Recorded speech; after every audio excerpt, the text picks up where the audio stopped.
Igualdad y diversidad. Las nuevas tareas de la democracia. Por Alain Touraine. 3. La democracia liberal. La democracia revolucionaria, en cuanto estrechamente asociada a la concepción evolucionista y voluntarista de la modernidad, no puede definirse sino en contraposición a la democracia liberal. Si la primera impone la voluntad política a la orden social, la segunda reduce lo más posible las intervenciones del poder político y privilegia la regulación directa y el mercado, limitándose a hacer respetar los contratos estipulados, la corrección de las transacciones y la exactitud de las informaciones de las que los actores sociales o económicos deben disponer para hacer elecciones racionales y negociables. Si la concepción revolucionaria subordinaba lo social a lo político, la concepción liberal subordina esto último a lo económico, a los comportamientos económicos en el sentido más amplio, a los conceptos de interés o de utilidad que llevan en sí elementos culturales y sociales y atribuyen, así, una función esencial a la interiorización de valores y normas conforme al interés personal y a la utilidad social. El declinar de la visión progresista de la historia y de la acción revolucionaria ha conferido una importancia central a este liberalismo, cuyos efectos han sido tan negativos para la idea de derechos civiles y sociales y por lo tanto para la idea de ciudadanía como lo ha sido la violencia revolucionaria. Desde el punto de vista sociológico, el concepto de acción estratégica representa de la manera más pertinente esta visión, más de tipo racional, demasiado indiferente a las condiciones sociales reales en las cuales se toman las decisiones. La sociología de las organizaciones y de las decisiones, en particular después de Herbert Simon, James Mark y Michel Crozier, ha mostrado cómo la búsqueda de la optimización de las utilidades y de la reducción de los costos se coloca dentro de una red de interacciones mutables y complejas, en un contexto escasamente controlado y carente de informaciones. Muy a menudo, estas estrategias son defensivas más que ofensivas y apuntan a controlar zonas de incertidumbre más que obtener ventajas inmediatamente computables. Análogamente, en el orden del voto político, escogemos al menos con la misma frecuencia candidatos que juzgamos capaces de defender nuestros intereses y aquellos que nos parecen apoyados por personas como nosotros o cuyos referentes históricos e ideológicos son afines a los nuestros y sobre todo que se opongan a lo que nos parece el peligro más amenazador. A tal punto es difícil establecer en nuestros días una relación directa entre el interés personal y la política macroeconómica, la reforma del Código Penal o la transformación del sistema educativo. En un nivel más alto, esta defensa de los intereses induce a desear una libertad negativa por miedo a que un poder dictatorial movilice autoritariamente recursos económicos, políticos y culturales.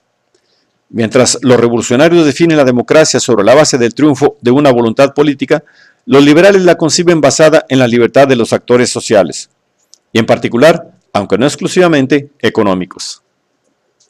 En el ámbito de las empresas y de las organizaciones en general, esta concepción de la acción estratégica induce a los actores, por deseo de optimización, a tener pragmáticamente en cuenta los intereses y las intenciones de los otros actores y por lo tanto a negociar con ellos. Las organizaciones más eficientes no son las más racionalizadas, sino al contrario, las más sensibles a las demandas y a las oportunidades provenientes del contexto técnico, económico o político y por lo tanto capaces de recomponer constantemente las relaciones. Son aquellas que luchan eficazmente contra los intereses adquiridos y los privilegios de una élite dirigente levantada sobre el modelo de la nomenclatura.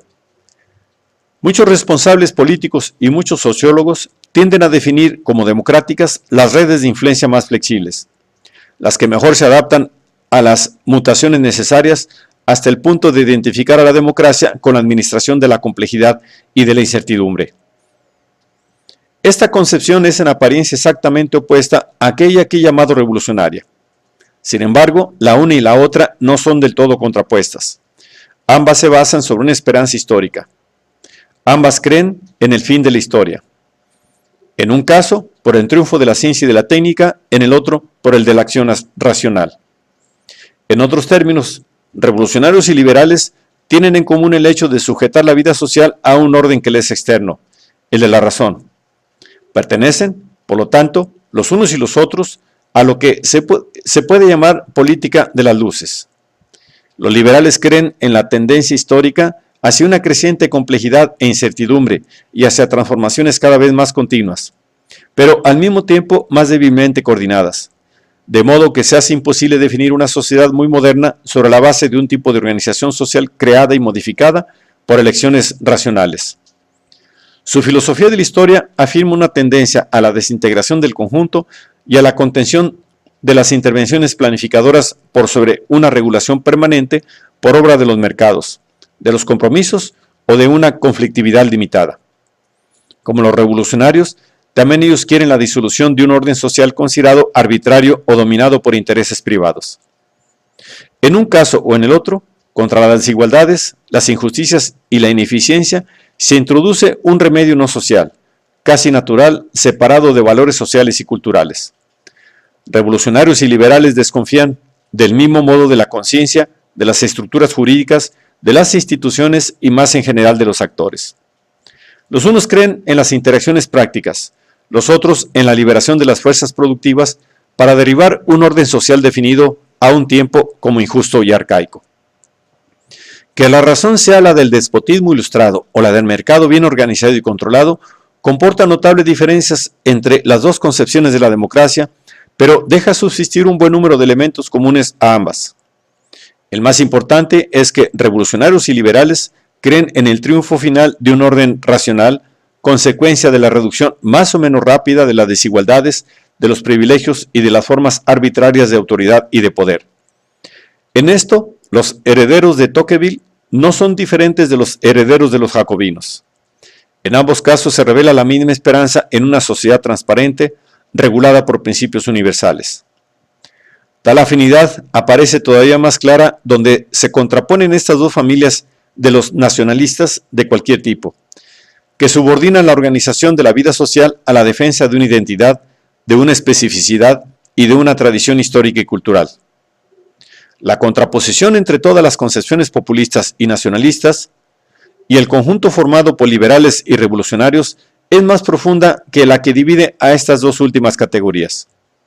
En particular, entre la conciencia fundada sobre el concepto de desarrollo propia de liberales y revolucionarios y el nacionalismo cultural, étnico o religioso, existe un neto contraste que la historia de varios movimientos revolucionarios ha presentado.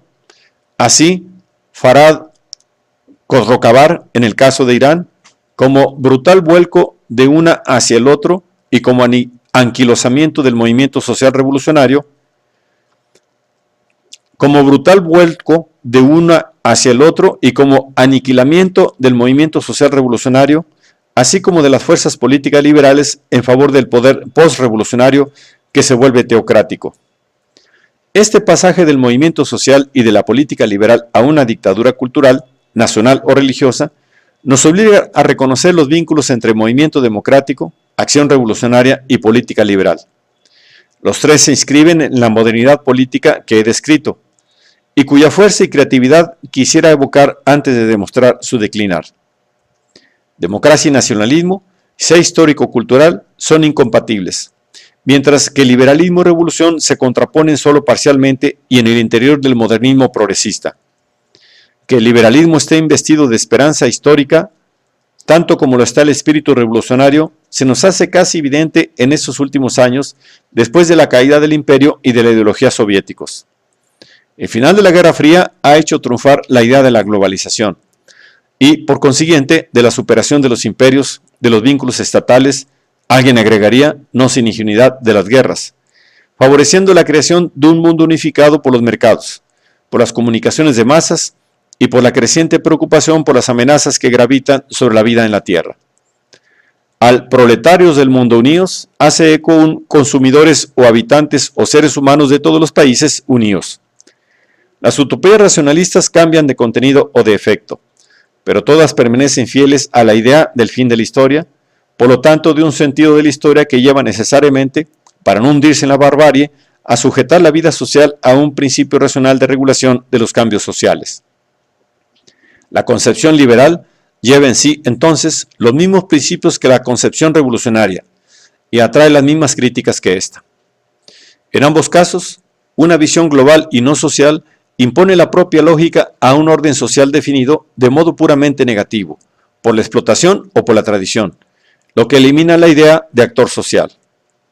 La racionalidad, sea la del mercado o la del príncipe, busca imponerse a una organización social definida solo por la irracionalidad de los actores que intentan protegerse y conservar hábitos, ventajas adquiridas, privilegios, canales de influencia. Este paralelismo parece aquí más importante que la evidente contraposición entre el voluntarismo político y la extrema desconfianza del liberalismo frente a cada intervención voluntarista y centralizada en los cambios sociales. Pero así como se puede poner en duda el carácter democrático de un poder popular absoluto, se puede también considerar ajena a la democracia una forma de gestión social que facilita la acumulación de las riquezas y de los poderes de decisión y que por lo tanto aumenta las distancias sociales en lugar de reducirlas. Es, por otra parte, contra la ceguera de los liberales frente a los mecanismos de acumulación de los recursos que tradicionalmente se ha organizado el pensamiento político crítico. Pero la debilidad de este último consiste en el hecho de que los regímenes voluntaristas o revolucionarios no obtienen mejores resultados que los de la sociedad liberal en materia de respeto de la libertad y la igualdad. Más sustanciosa es la crítica dirigida a la eliminación de los actores sociales de parte de ambas concepciones. El pensamiento clásico no cree en la acción voluntaria y eficaz de actores definidos por su identidad cultural y sus relaciones sociales, por lo tanto capaces de comportamientos orientados a los valores. Ambos creen que una política representativa de los intereses sociales no puede más que atribuir el poder a los intereses más fuertes y desplegar funciones de consolidación y de transmisión de las desigualdades sociales, como tan a menudo sucede en virtud de las normas jurídicas. El interés o la razón, principios igualmente hostiles a la subjetividad, deben prevalecer sobre lo que no puede conducir sino a políticas defensivas y circunscriptas.